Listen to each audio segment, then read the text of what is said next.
Queridos, abramos a palavra de Deus no livro de Gênesis, capítulo 3.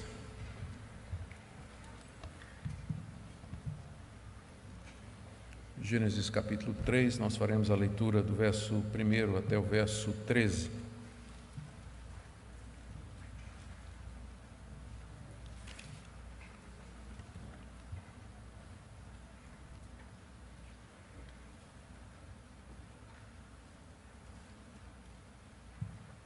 Ouçamos a leitura. Gênesis, capítulo 3, de 1 a 13. Mas a serpente, mais astuta do que todos os animais selvagens que o Senhor Deus tinha feito, disse à mulher: É verdade que Deus disse, não comam do fruto de nenhuma árvore do jardim? A mulher respondeu à serpente: Do fruto das árvores do jardim podemos comer, mas do fruto da árvore que está no meio do jardim, Deus disse: Vocês não devem comer dele, nem tocar nele, para que não venham a morrer. Então a serpente disse à mulher: É certo que vocês não morrerão, porque Deus sabe que no dia em que dele comerem, os olhos de vocês se abrirão, e como Deus vocês serão conhecedores do bem e do mal. Vendo a mulher que a árvore era boa para se comer, agradável aos olhos, e árvore desejável para dar entendimento, tomou do seu fruto e comeu, e deu também ao marido, e ele comeu. Então os olhos de ambos se abriram, e percebendo que estavam nus, costuraram folhas de figueira e fizeram cintas para si. Ao ouvirem a voz do Senhor Deus, que andava no jardim, quando soprava o vento suave da tarde, o homem e sua mulher se esconderam da presença do Senhor Deus entre as árvores do jardim. E o Senhor Deus chamou o homem e lhe perguntou: Onde você está? Ele respondeu: Ouvi a tua voz no jardim, e porque estava nu, tive medo e me escondi. Deus perguntou: Quem lhe disse que você estava nu? Você comeu da árvore da qual ordenei que não comesse? Então o homem disse: A mulher que me deste para estar comigo, ela me deu da árvore e eu comi. Então o Senhor Deus disse à mulher: Que é isso que você fez? A mulher respondeu: A serpente me enganou e eu comi. Até aqui a leitura da palavra de Deus. Nós vamos orar mais uma vez, pedindo que nosso Deus nos ajude a compreender todo o significado dessa passagem que nós acabamos de ler.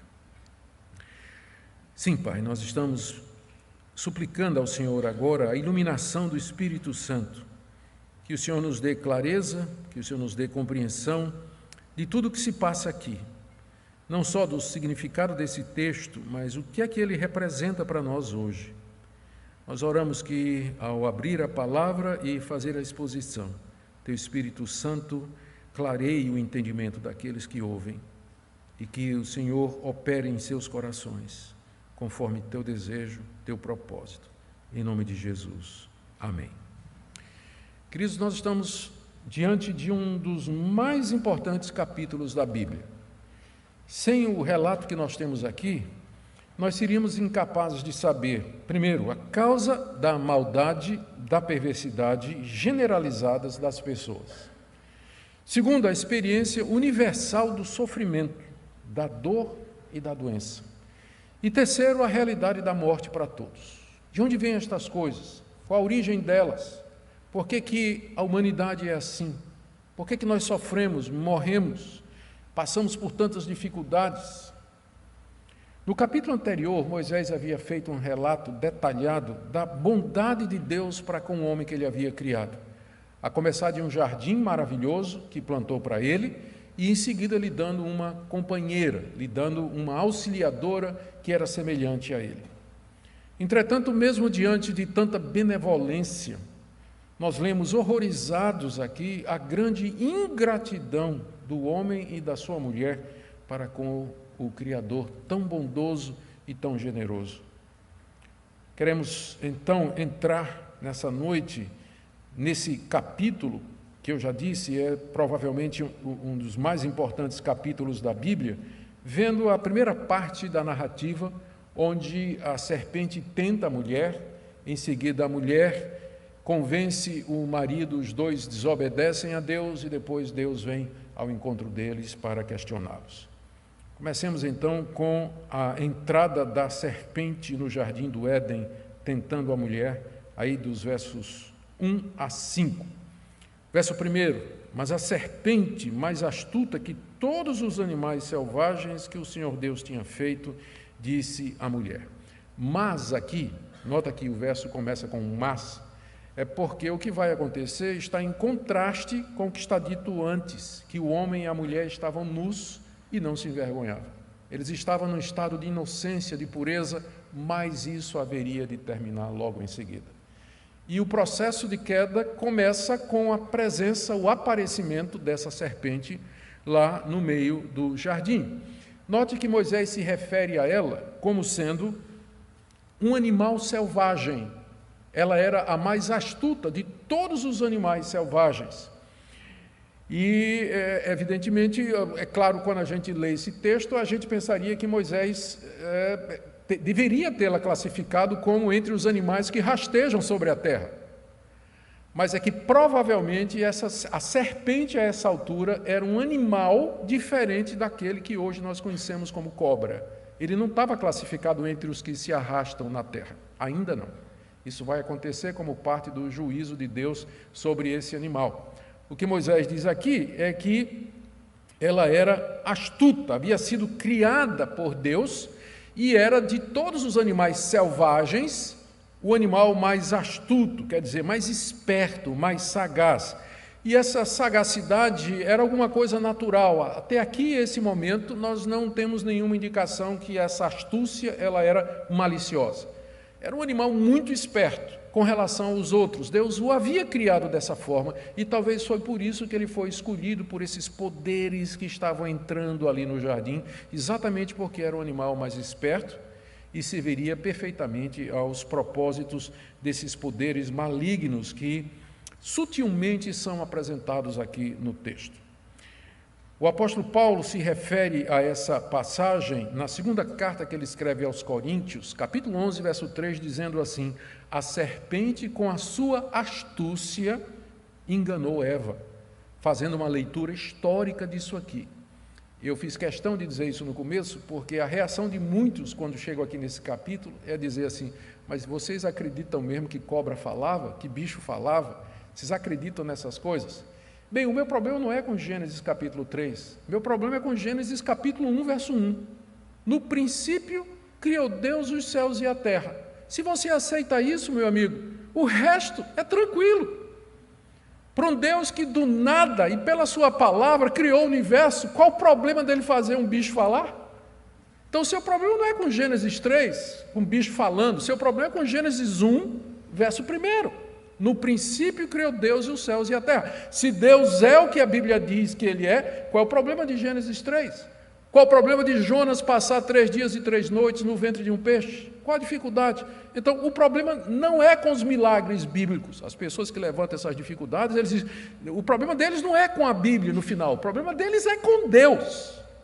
É com o Deus que nos é apresentado na Escritura, porque se Ele é aquele de Gênesis 1:1, você não devia ter problema nenhum aqui com Gênesis 3.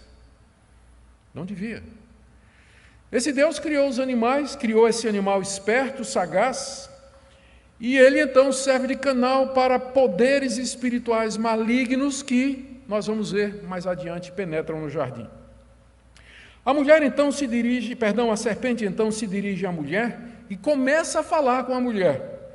Mas não sabemos quanto tempo isso ocorreu desde a criação da mulher. Pode ter passado alguns meses, dias, não sabemos. E também não é dito por que a serpente escolheu conversar com a mulher.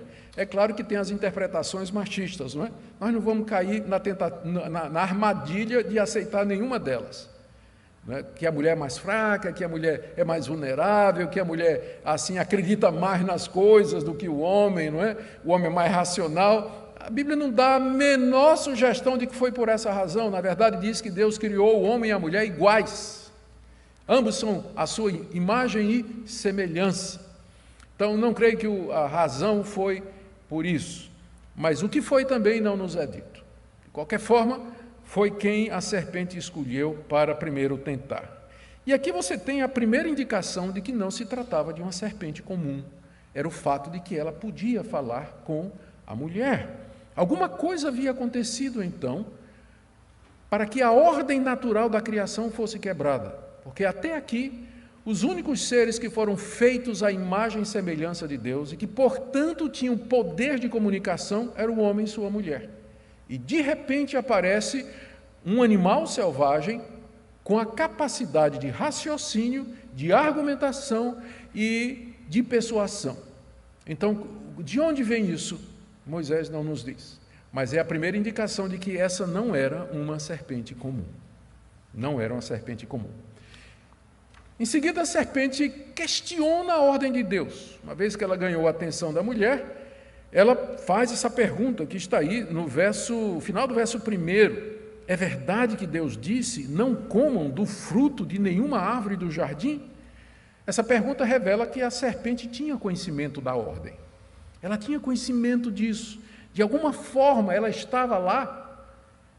Naquele dia que Deus, ao criar o homem, apresentou-lhe a árvore do conhecimento do bem e do mal e disse, você pode comer livremente de tudo isso, mas da árvore do conhecimento do bem e do mal que está no centro do jardim, você não vai comer, porque no dia que você comer, você vai morrer.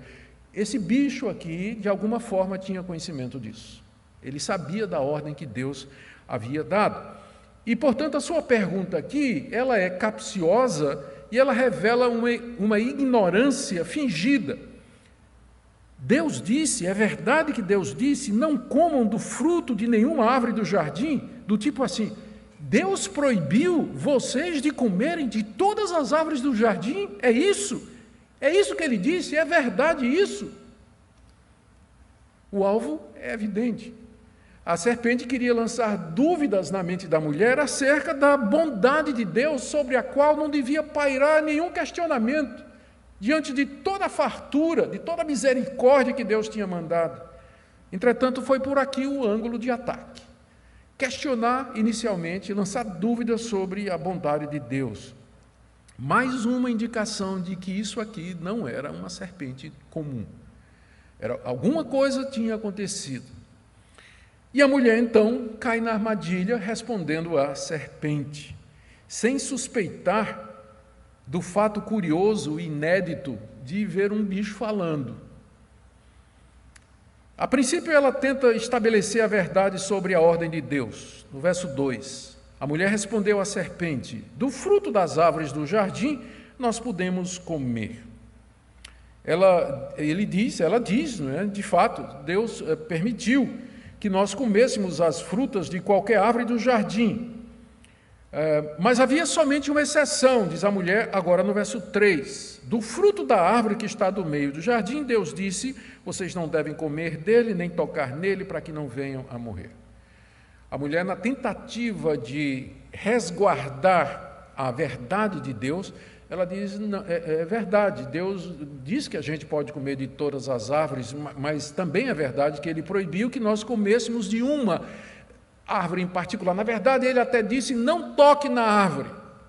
E aqui a mulher já começa a descarrilhar, porque Deus tinha dito, vocês estão proibidos de comer, não disse que vocês são proibidos de tocar. Muito embora, a essa altura, a gente não deva atribuir à mulher nenhum sentimento maldoso. Ela provavelmente, no zelo de defender Deus da suspeita que a serpente levantou, ela disse, olha, nós não podemos comer, nem tocar, né? Como dizendo assim, eu não quero nem chegar perto. Mas ao fazer isso, ela já altera a palavra de Deus, ela já muda, acrescenta ao que Deus havia dito. E aí, então, a serpente contradiz de maneira direta a ordem de Deus, encorajada pela receptividade da mulher. Está claro aqui a essa altura que a mulher já entrou, a conversa já foi longe demais. E não devia nem ter começado. Mas agora a conversa já foi longe demais. E o próximo passo, então, é a serpente encorajada. Ela contradiz de maneira direta o que Deus tinha dito. Verso 4, então a serpente disse à mulher, é certo que vocês não morrerão. Deus tinha deixado claro de que no dia que eles comessem do fruto, eles certamente haveriam de morrer.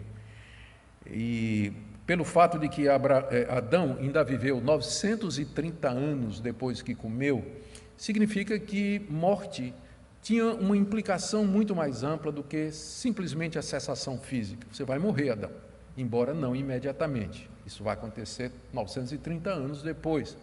Mas outros tipos de morte estavam implicados aqui, como nós veremos à medida que a trama do texto se desenvolve.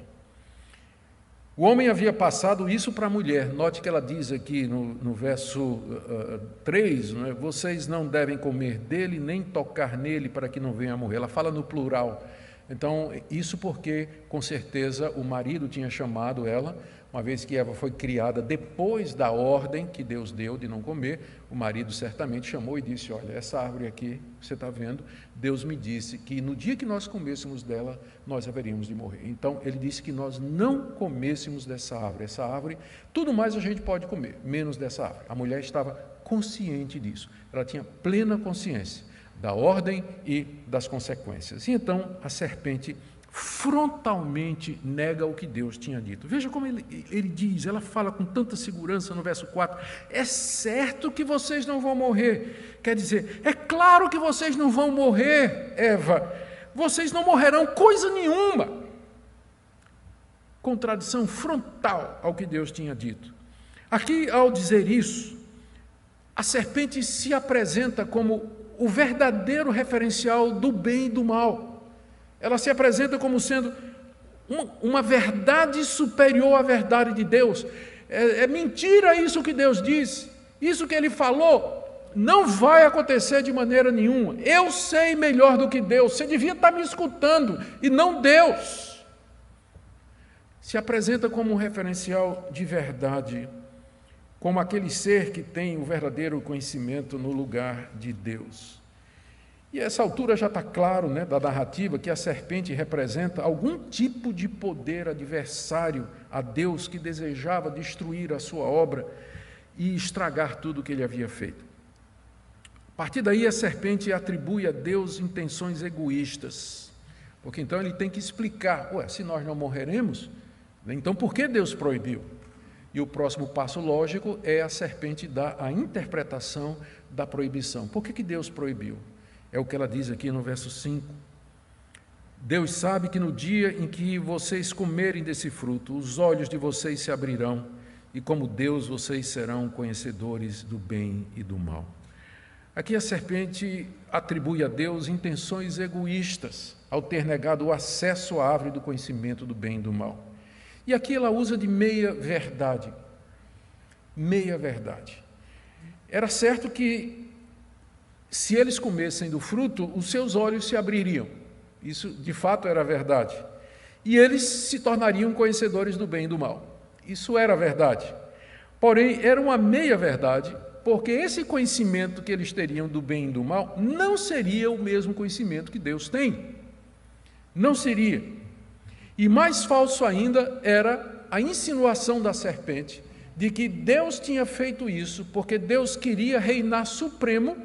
Deus não queria dividir o conhecimento com ninguém, nem com aquela criatura que Ele havia feito à sua imagem e semelhança.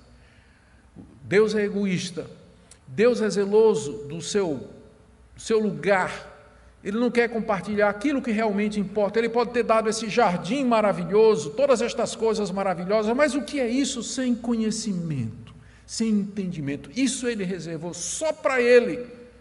Que Deus egoísta, não é? Em vez de compartilhar isso com vocês, Ele reservou só para si. Essa é a razão pela qual Ele fez essa proibição tão absurda, diz a serpente. Esse atrevimento da serpente em contraditar a Deus de maneira tão direta deixava claro que ela estava representando um poder espiritual gigantesco, oposto e inimigo de Deus, que surgiu depois que Deus havia terminado a sua boa criação. No último dia, a declaração sobre a criação é essa, e viu Deus que era tudo muito bom.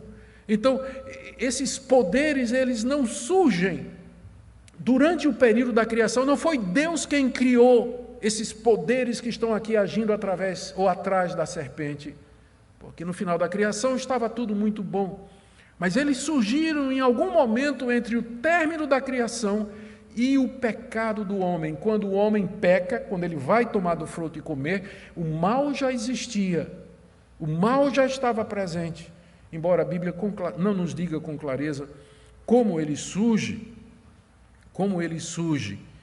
ele simplesmente aparece no jardim usando a serpente, provavelmente uma encarnação. Os estudiosos do Antigo Testamento, eles se debatem de que maneira esses poderes malignos usariam um animal. Então, alguns falam que poderia ser uma ilusão, Eva pensou que estava vendo alguma coisa, ou então algum tipo de ventriloquismo, né? Os poderes espirituais falavam e parecia que era o bicho que estava falando, ou algum tipo de opressão sobre o animal, ou uma encarnação, uma tomada completa daquele animal, que nos parece o mais provável, embora sobre isso nós não podemos ter certeza. O que importa é que havia poderes espirituais, inimigos de Deus, opostos a Deus e que queriam completamente subverter a sua criação. E a estratégia da serpente funciona. Nós vamos ver agora do verso 6 ao verso 8 como a mulher e seu marido desobedecem a Deus. Aquela segurança da serpente, é certo que você não vai morrer, e aquelas meia-verdades sugerindo uma má intenção em Deus acabaram calando fundo no coração da mulher, onde deveria haver apenas amor, gratidão, respeito e temor pelo Criador maravilhoso e pelo seu marido que Deus havia colocado sobre ela. A serpente acaba enganando a mulher, prometendo alguma coisa que não era verdade e ocultando quais seriam as verdadeiras consequências se ela tomasse do fruto. A intenção da cobra a essa altura é muito clara. Ela quer levar o homem a desobedecer a Deus e assim assumir o domínio da criação e arruinar a boa obra que Deus tinha feito. É então que a mulher, nos diz aqui o verso 6, olha para a árvore de outra maneira e ela percebe duas coisas. Primeiro, que ela era igual às demais árvores do jardim que eram permitidas. Veja o que diz o verso 6. Vendo a mulher que a árvore era boa para se comer. Mas espera aí, todas as outras que estavam no jardim, já foi dito no capítulo 2, que eram árvores boas para comer. Então ela diz, mas é igual às outras. O que ela tem de especial? Ela é boa para comer como as outras são também. E não só isso, ela é agradável aos olhos, é muito bonita, é uma árvore linda. Mas espera aí, todas as outras são também. Por que então essa é diferente? Qual seria a razão de Deus, então, não permitir que nós comêssemos do fruto? Será que a serpente está correta? E nessa altura, então, ela percebe uma coisa que ela não tinha percebido antes, que aquela árvore era boa para obter conhecimento. Verso 6, vendo a mulher que a árvore era boa para se comer, agradável aos olhos e árvore desejável para dar entendimento. Ou seja, era alguma coisa que se você estivesse lá, você ia querer desejar também, ter o conhecimento que viria através daquela árvore. Era nisso que essa árvore era diferente das demais, e era nisso então que ela se tornou desejável para a mulher. A mulher desejou então obter por si mesma o conhecimento do bem e do mal. Esse é o ponto aqui. Até aqui, o conhecimento do bem e do mal tinha Deus como referência. Bem é o que Deus diz, mal é aquilo que Deus diz que é mal. Certo é o que Deus diz que é certo, errado é o que Deus diz que é certo. Mas agora a mulher quer ter esse conhecimento para si, por ela mesma. Ela quer discernir isso, ela quer fazer suas leis, ela quer determinar o que é certo e errado. É uma árvore desejável para dar entendimento. E através dela, ela e seu marido seriam como Deus. Seriam como Deus. Qual é a diferença dessa percepção agora e das anteriores, uma vez que a mulher deve ter visto essa árvore dezenas de vezes antes? É que dessa feita a serpente tinha chamado a atenção para ela e havia questionado os motivos de Deus proibi-la. E assim a mulher teve vontade de comer, mesmo sabendo das consequências, quis ser independente de Deus, autônoma, capaz de redefinir o bem e o mal. E então chega o verso 6, que é o verso mais terrível de toda a Bíblia. A mulher então come do fruto, dá ao seu marido, que come em seguida. Vendo a mulher que a árvore era boa para se comer, agradável aos olhos e árvore desejável para dar entendimento. Tomou do seu fruto e comeu, e deu também ao marido, e ele comeu. Algumas traduções trazem, e o homem que estava com ela comeu, indicando que o homem estava presente. A tradução do hebraico permite essa interpretação, que o homem estava presente assistindo tudo isso aí. O homem não impediu, não repreendeu a sua mulher, concordou com ela, tomado dos mesmos desejos e da mesma intenção. A essa altura, o coração e a mente deles já haviam sido tomados pelo desejo. E o ato pecaminoso se concreta em seguida. 4 ações sequenciais que representam o maior desastre já acontecido no mundo. Tomou, comeu, deu e comeu. 4 ações, numa sequência rápida, que representam a desgraça do mundo, o ato mais tenebroso jamais praticado, com consequências que sofremos até o dia de hoje.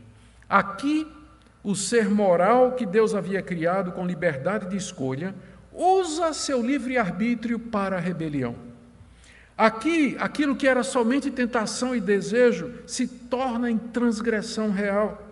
Aqui, o homem quebra o pacto que havia sido feito com Deus. Aqui, ele e a sua mulher caem daquele estado de pureza e inocência em que eles foram criados. Aqui, eles se tornam pecadores, sua natureza santa foi poluída e manchada, e todas as suas faculdades foram atingidas, pensamento, consciência, vontade, emoções. Aqui eles iniciam a jornada para a morte, que seria marcada pela dor, sofrimento, doenças, até que voltassem ao pó. Aqui eles condenam todos os seus descendentes a nascer culpados e corrompidos e destinados à morte. Aqui eles entregaram o domínio que tinham recebido de Deus nas mãos da serpente e dos poderes que ela representava. Eles que haviam sido feitos à imagem e semelhança de Deus, eles a quem Deus havia dado domínio sobre toda a criação, inclusive a serpente, cometem esse ato de traição. Não foi só rebelião, foi traição. E entregam o mundo à serpente sobre quem eles deveriam dominar. Todas essas consequências de seus atos se refletem na percepção imediata de que eles estavam nus, verso 7. Então os olhos de ambos se abriram, e percebendo que estavam nus, costuraram folhas de figueira e fizeram cintas para si. Os seus olhos se abriram, como a serpente havia dito, mas para conhecer alguma outra coisa, para conhecer a vergonha, para conhecer a culpa, para conhecer o medo. Eles perceberam que estavam nus, uma vez que já não tinha inocência e pureza, e tentaram em vão cobrir a nudez com uma tanga feita de figueira costurada.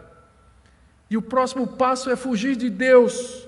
Eles diz aí o verso 8, ao ouvirem a voz do Senhor Deus que andava no jardim, quando soprava o vento suave da tarde, o homem e sua mulher se esconderam da presença do Senhor Deus entre as árvores do jardim. A sequência é muito rápida aqui.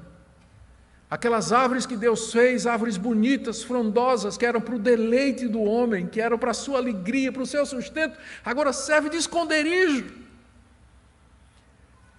Tudo foi arruinado. Toda a beleza dos capítulos 1 e 2 agora vai por água abaixo, como se tudo tivesse sido em vão. Tudo tivesse sido em vão. Eles ouvem, diz o texto aí, eles ouvem a voz do Senhor Deus. No hebraico, a ideia não é tanto de voz, mas o barulho que Deus fazia quando estava andando no jardim. Pode ser a voz de Deus ou pode ser o barulho dos passos. Ou o barulho à medida que ele passava e passava nas árvores, não é? Tocava nas árvores. O ponto é que Deus chegou andando no jardim e a presença dele fez barulho. E aí o homem e sua mulher correram para se esconder de Deus, da presença de Yahweh, entre as árvores do jardim, sentindo agora culpa, vergonha e receio, aquela presença que antes lhes dava tanto deleite, tanto alegria com o seu Criador, agora lhes trazia culpa, vergonha e receio. A última parte do que nós vamos ver hoje à noite está aí do verso 9 a 13, quando Deus vem confrontar o casal decaído. Ele começa questionando Adão. Veja que a sequência que Deus vai seguir agora é ao contrário da sequência do que aconteceu. Aconteceu serpente, mulher, homem. Agora Deus vai fazer homem, mulher, serpente. Por quê? Porque Adão era o responsável. Por que Adão? Não foi a mulher que começou? A resposta era que o seu marido era responsável por ela. O homem foi colocado como o cabeça da família, como o responsável por toda a humanidade que viria dele. Por isso Deus vai cobrar primeiro dele. Ele poderia ter impedido, ele poderia ter feito alguma coisa, mas ele não somente não deixou de fazer, como ele também participou como cúmplice naquele pecado. E a pergunta de Deus ao homem, no verso 9, é retórica. Deus chamou o homem e lhe perguntou: onde você está? É claro que Deus sabia onde o homem estava, mas a pergunta é: por que é que você está se escondendo? Essa que é a pergunta. Por que você está se escondendo? E Deus queria despertar o homem para ver a seriedade e a gravidade daquilo que ele tinha feito. A resposta do homem, ao se ver descoberto por Deus, está aí no verso 10. Ele respondeu: ouvi a tua voz no jardim, e porque eu estava nu, tive medo e me escondi. Ele se escondeu porque tinha medo de Deus, ele tinha percebido que estava nu. Lembre que quem está fazendo esse relato é Moisés, milhares de anos depois, às margens do rio Jordão, para os israelitas, no meio do mundo oriental, onde a maior vergonha que alguém podia passar era ficar nu em público. Hoje em dia não, né? Tem um monte de sem vergonha aí na internet, nas redes sociais, aparecendo nu, cara de pau, né? Não tem a menor vergonha. Mas no Antigo Oriente, a maior vergonha que alguém poderia passar era aparecer nu em público. É para essa audiência que Moisés está dizendo isso aqui. E é por isso que, não é? Apresentando Adão, dizendo: eu vi que eu estava nu e vi que o Senhor estava chegando, então eu me escondi, porque eu estou nu. E nu era símbolo de humilhação, era símbolo de vergonha, era símbolo de derrota no Antigo Oriente. Daí a resposta do homem diante de Deus. E Deus então faz mais duas perguntas. Deus perguntou: quem lhe disse que você estava nu? Como é que você soube que você estava nu? E a segunda pergunta: você comeu da árvore? A segunda pergunta é a resposta da primeira, né? Você comeu da árvore da qual eu ordenei que você não comesse. Porque essa seria a única maneira, Adão, pela qual você saberia que você está nu. É que você me desobedeceu. E agora você está aí na sua vergonha, na sua nudez, na sua humilhação. A reação do homem, no verso 12, foi colocar a culpa do que ele tinha feito, primeiro na mulher e depois em Deus. Então o homem disse: a mulher que tu me deste para estar comigo, ela me deu da árvore e eu comi. A mulher me deu do fruto, a culpa é dela. Ela que me deu, a iniciativa foi dela. E tem mais, foi a mulher que o Senhor me deu, não se esqueça disso. Eu estava muito bem sozinho. Foi o Senhor que veio com esse negócio de não é bom que o homem esteja só. E o Senhor que disse que ia fazer uma ajudadora, uma companheira, para me ajudar a guardar o jardim, para estar no jardim. Olha aí, o erro é teu. É isso que ele está dizendo a Deus. Ele está primeiro colocando a culpa na mulher, mas em última análise ele está colocando a culpa em Deus. Foi essa mulher que foi ideia sua fazer. E foi essa mulher que o Senhor me deu. Imediatamente Deus então vai ao encontro da mulher, verso 13. E ele quer saber a verdade dos fatos. O Senhor Deus disse à mulher: o que é isso que você fez? O que é isso que o seu marido está dizendo que você fez? E a resposta da mulher, à semelhança do homem, é transferir a sua culpa e dessa vez vai para a serpente. A mulher respondeu: a serpente me enganou e eu comi. E aqui a morte espiritual já havia acontecido. Percebem? A diferença do que acontece a partir de Gênesis 3:6 para todo aquele cenário maravilhoso dos capítulos 1 e 2. Aqui a morte havia entrado. A morte espiritual já tinha acontecido. Agora o casal está separado de Deus. A presença de Deus não era mais deleitosa. A presença de Deus trazia culpa e vergonha. Eles estavam separados uns dos outros, se culpando pelo que tinha acontecido. Eles se tornaram conhecedores do mal por experiência própria e, portanto, conheceram a vergonha, a nudez, a culpa e o medo. Eles endureceram seu coração, nenhum deles proferiu qualquer palavra de arrependimento. Nenhum deles. O que fizeram foi transferir a culpa. E estavam cheios de medo e de terror, fugindo daquele que poderia perdoá-los. Isso a serpente não disse que aconteceria. Isso a serpente não disse que aconteceria. Que tragédia terrível havia acontecido no jardim. Parece que os planos de Deus fracassaram horrivelmente, não é verdade? Tudo foi por água abaixo. Tudo aquilo que Deus tinha feito com tanto cuidado, tanto carinho. Parece que nada deu certo. Parece que Deus foi apanhado de surpresa, não contava com isso. Mas é o que veremos nas próximas exposições.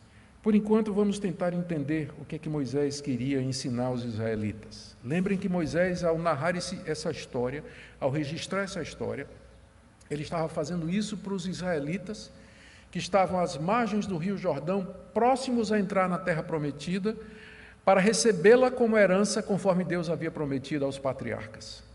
E Moisés deseja realinhar a teologia deles, explicar muitas coisas, o porquê de determinadas leis de Deus, antes dele entrarem, e prepará-los para o que eles vão encontrar ali.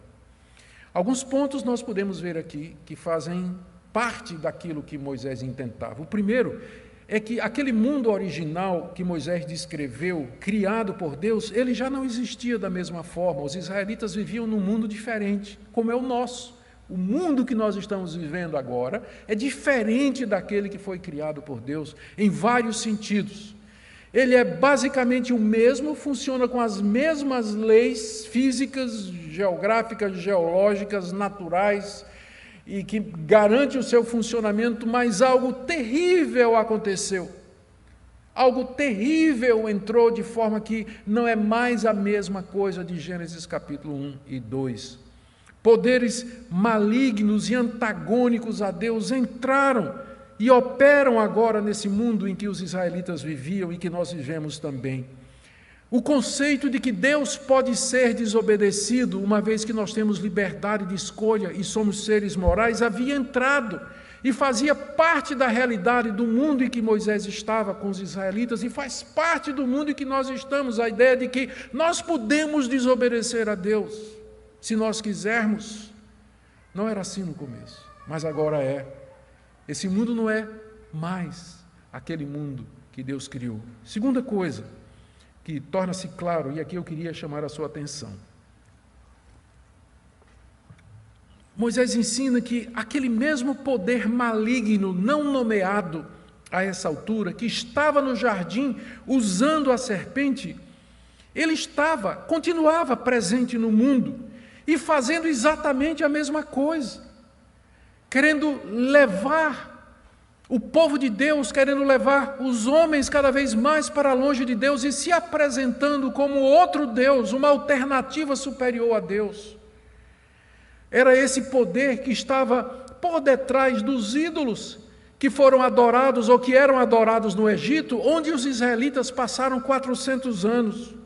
Era o mesmo poder maligno, espiritual, que estava lá na terra prometida, que estava diante deles. Eles iriam entrar em breve, mas esse poder estava lá também, onde ele era adorado e cultuado através dos deuses e dos ídolos daqueles povos. O próprio Moisés mais tarde vai se referir a isso com palavras mais claras, e eu queria que você prestasse atenção para ver por que é que eu estou dizendo isso, qual é a base que eu tenho para dizer isso. Deuteronômio 32, 17. Ofereceram sacrifícios aos demônios. É a primeira vez que a palavra demônio aparece na Bíblia.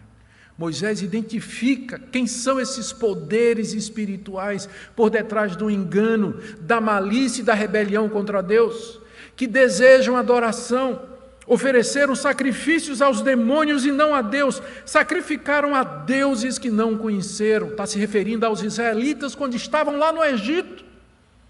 Quando vocês estavam lá no Egito, vocês sacrificaram, fizeram oferendas aos deuses do Egito, mas na verdade vocês estavam oferecendo sacrifício aos demônios, que eram estes poderes que estavam lá no jardim, por trás da serpente.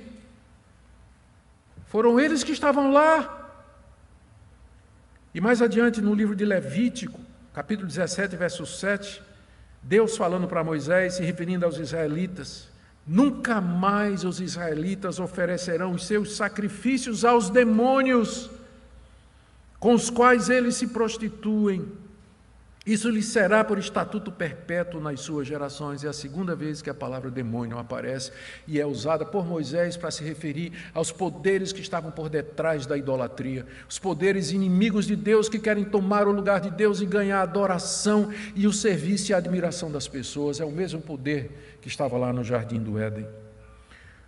No fim da Bíblia, o apóstolo João se refere ao episódio dando o nome aos bois e a verdadeira identidade. Ele se refere à antiga serpente, Apocalipse 12, verso 9 e capítulo 20, verso 2, dizendo: o grande dragão, Satanás, o diabo, sedutor de todo mundo, que seduziu a mulher e seduz o mundo todo. Ele é a antiga serpente, o diabo, o adversário. É isso que a palavra Satanás significa em aramaico.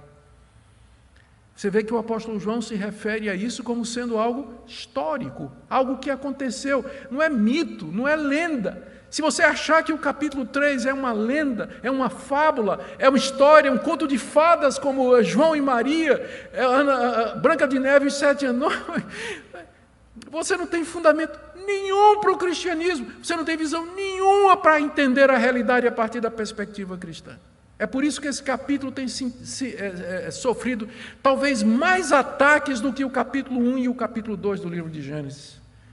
De pessoas que tentam negar a sua historicidade e dizer que aqui é papo, é lenda, é conversa. Mas tire esse capítulo, como eu disse no início, e você não vai entender por que a humanidade é o que é. Você não vai entender. Não tem explicação para a maldade, para a violência, o ódio, a revolta, a malignidade e, ao mesmo tempo, ainda a bondade, os resquícios da imagem e semelhança de Deus que existe aqui entre nós. O Senhor Jesus se refere a essa passagem, dando a intenção, o próprio Jesus se refere a essa passagem em João 8,44, dizendo que o diabo foi assassino desde o princípio. A que é que ele se refere? A esse episódio aqui.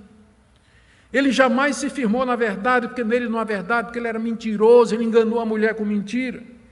Jesus chama ele de mentiroso e pai da mentira. O Senhor Jesus via esse episódio como tendo acontecido, como sendo algo real, concreto, histórico e não uma lenda. Como eu disse, se você questiona isso aqui, seu problema não é com o capítulo 3, seu problema é com Gênesis 1:1. Que uma vez que você admite que há um Deus que do nada criou tudo, qual é o problema do capítulo 3?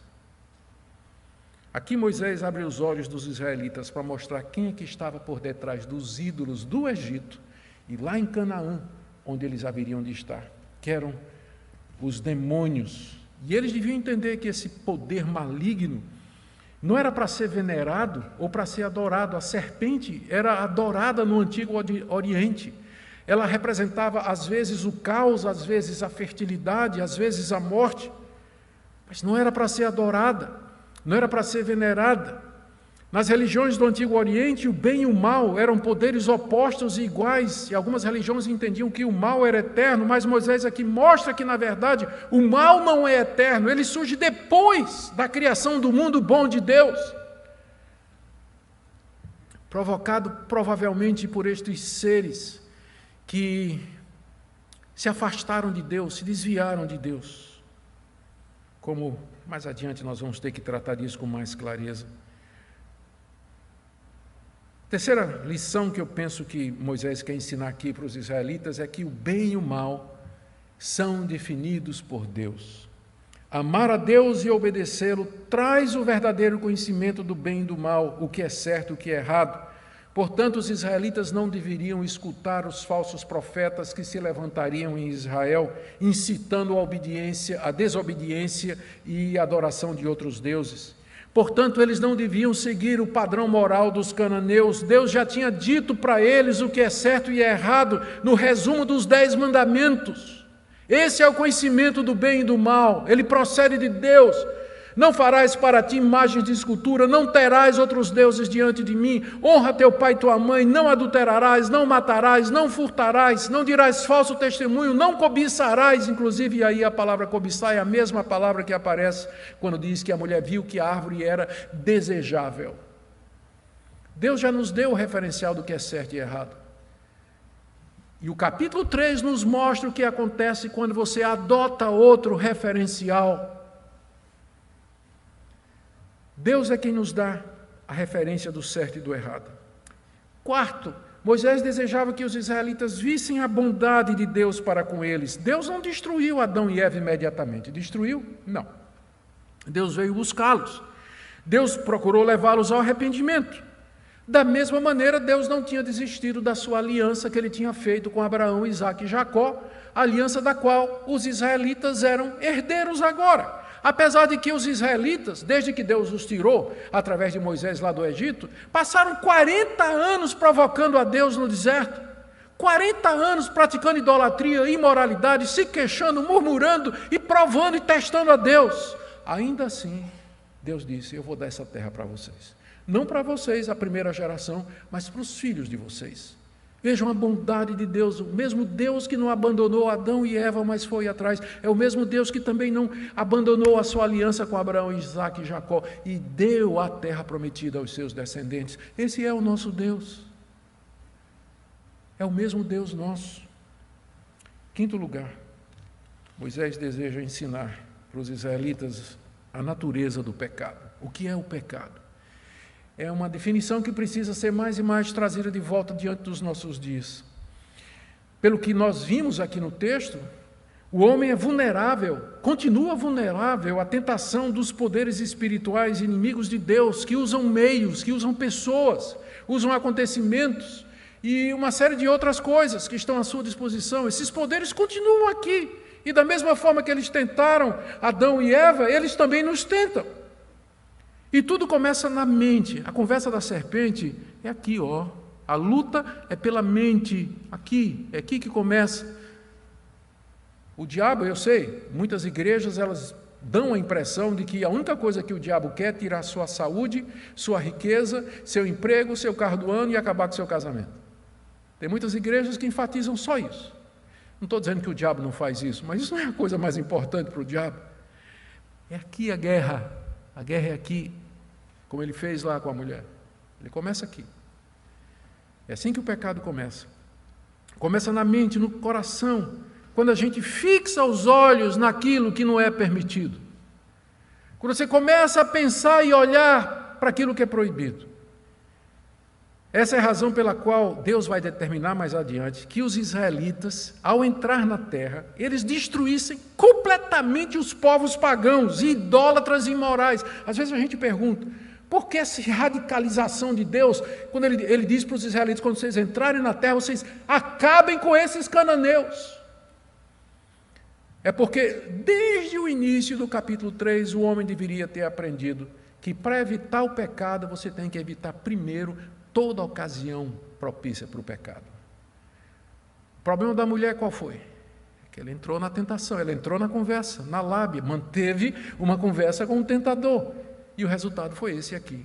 Por isso agora Deus diz, quando vocês entrarem na terra, não tem conversa, acaba com essas nações ímpias, idólatras, imorais, que há 450 anos vêm oferecendo seus filhos como sacrifício aos seus deuses. Encheu já a minha paciência.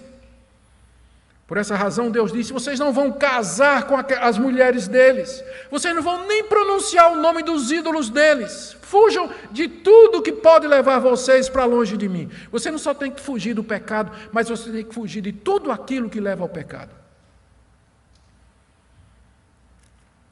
Exatamente isso que Moisés quer ensinar para eles. Eu quero terminar com algumas aplicações práticas aqui. Talvez eu devesse terminar aqui, mas tem mais um pouquinho. Uma palavrinha para você que vem se debatendo com aquela questão da origem do mal, e se Deus é seu autor. A verdade é que nós não sabemos quando o mal entrou no mundo, e nem como. Mas uma coisa nós sabemos, o texto deixa claro, Deus não é o autor do mal, Deus não concorda com o mal, e Deus vem punir o mal e questionar o mal. Na Bíblia, a responsabilidade do mal é sempre colocada na escolha do homem.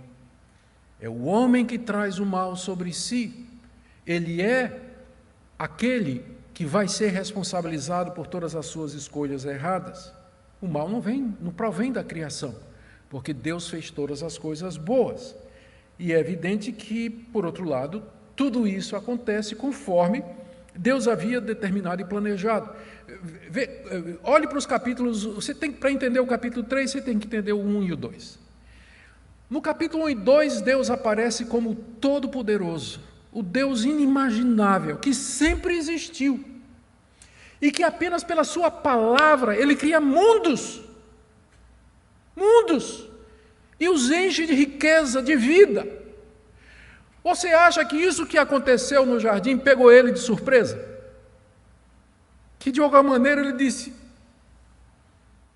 e agora? Você acha?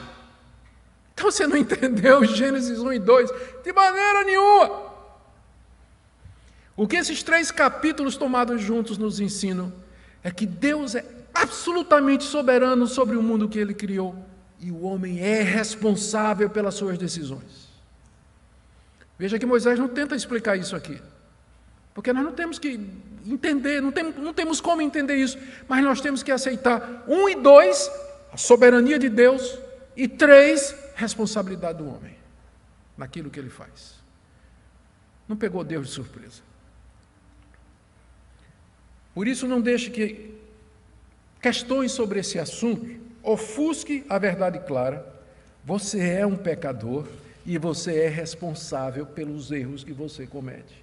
Às vezes as pessoas querem esconder a sua responsabilidade atrás do questionamento teológico, filosófico. Mas e o mal? De onde vem? Não interessa, meu amigo. Não sei de onde ele vem. Eu sei que se você fizer, a culpa é sua.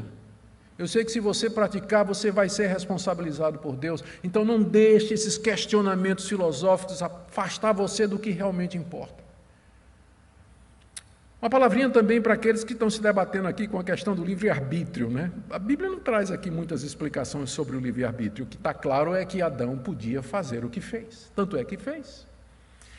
E agora, mesmo depois de ter feito, ele continua responsável por todas as suas atitudes, como você também, descendente que é de Adão. Você é responsável pelo uso das suas escolhas, todas elas. Você continua sendo um ser moral, e Deus vai cobrar de você todas as suas decisões. Terceiro, uma palavrinha a você que está flertando com o pecado. Você sabe o que eu estou dizendo. Esse namoro pesado que você está vivendo. Você está dizendo assim, não, eu me seguro. Não é um namoro pesado, mas nós não vamos passar dos limites. Vai dizer isso para Eva. Essas amizades ímpias que você tem. Esses grupos que você frequenta. Fica mandando aquelas fotos, aquela conversa. Esses negócios atrativos, porém desonestos. Se você não aprendeu desse texto, que nós temos que fugir não somente do pecado, mas de tudo aquilo que dá ocasião ao pecado, você não aprendeu nada desse texto. Absolutamente nada. Se o diabo conseguiu enganar Eva, que não tinha pecado, imagine você, pecador, corrompido, decaído, inclinado a todo mal. Portanto, fuja, não só do pecado, mas de tudo aquilo que pode ocasionar você cair no pecado. Pode ser um namoro, pode ser uma amizade, pode ser um negócio, pode ser uma sociedade, pode ser o tipo de coisa que você vê, o tipo de coisa que você lê, o que quer que seja, fuja. Porque você não é invulnerável a isso. E minha última palavra é para você que está aqui nessa noite, que está me acompanhando pela internet, que caiu em pecado, como Eva e como o homem. E você está se sentindo culpado, com medo do castigo. É bom mesmo que você se sinta assim. É ótimo. É sinal de que tem esperança. Pior é quando a pessoa cai em pecado e está com a cara mais cínica do mundo. Está nem aí. Mas se você está sentindo, de fato, que está nu, está com vergonha de Deus, está com vergonha do que você fez, então, de fato, existe esperança. Não fuja de Deus, não fuja daquela voz, daquele som lá no jardim, que vem ao seu encontro sabendo que você é culpado, mas querendo trazer você de volta ao bom senso, ao quebrantamento, à verdade, ao arrependimento e à vida eterna. Se humilhe, confesse, se arrependa, e há perdão para esse Deus, como o restante da história de Gênesis nos mostra. Que Deus abençoe sua vida nessa noite, você que nos acompanha também pela internet, que Ele nos dê um coração quebrantado, humilde diante dEle, diante das realidades tremendas que estão aqui nesse capítulo que nós acabamos de ver. Vamos ficar em pé e vamos orar.